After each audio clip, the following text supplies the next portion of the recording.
What makes a juicier, smokier, and generally better burgers head-to-head in this experiment different than a drum smoker like this Oklahoma Joe's Bronco, which slowly burns charcoal and wood chunks at the bottom of the drum, releasing hot air and smoke up towards the meat and cooking from the bottom up, dumping some lump charcoal over them, and finally I'm laying down some more wood chunks on top, so we get plenty of smoke flavor. Then I'm lowering the baskets into the bowels of the Bronco and lighting it with my charcoal starter. You only really need to light the very center, leaving the outside unlit to slowly burn over time. After it's all lit, I'm adding the baffle plate back in and placing a water pan over it. I like doing this because it protects the bottom of the brisket from the radiant heat of the fire, so we just get nice gentle convective heat coming up and getting to the brisket. And then the top rack goes on, the lid gets shut, and I'm keeping my intake and exhaust dampers wide open. As soon as the temps get to around 50 degrees lower than my target temp of 275 degrees Fahrenheit, I'm shutting the intake down to setting number 1, almost fully closed.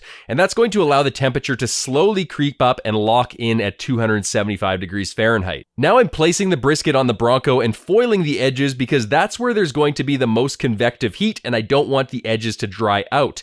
This guy is going to sit on the Bronco now at 275 for the next 6 hours. Time to look at the brisket and add some more water to the water pan in the Bronco. In my case, the Bronco is no longer able to hold 275 about 6 hours in, so I'm taking the brisket out, the water pan comes out, and I'm filling up the charcoal basket with fresh wood chunks and charcoal. It was a really cold day that day, and I was using really cheap quality lump charcoal, so if it's a warm day for you and you're using better quality lump charcoal, you're definitely going to get burn times greater than 6 hours. Now jumping ahead to the 12-hour mark, the brisket is now probing at 190 degrees Fahrenheit internal on average, and it's actually looking really nice. Look at that bark. That is absolutely beautiful. So I'm taking it off the Bronco, wrapping it in butcher paper with beef tallow and clarified butter. Then it goes into an aluminum pan with a 1/4 cup of water added. It gets foiled tightly. Really good. I was expecting it to not, but this looks absolutely amazing. The flat looks good. The point looks good. Doesn't feel like it has any dry bits. Maybe it has right down the middle, right about here. Looks good to me. At that looks absolutely amazing. This never gets old, guys.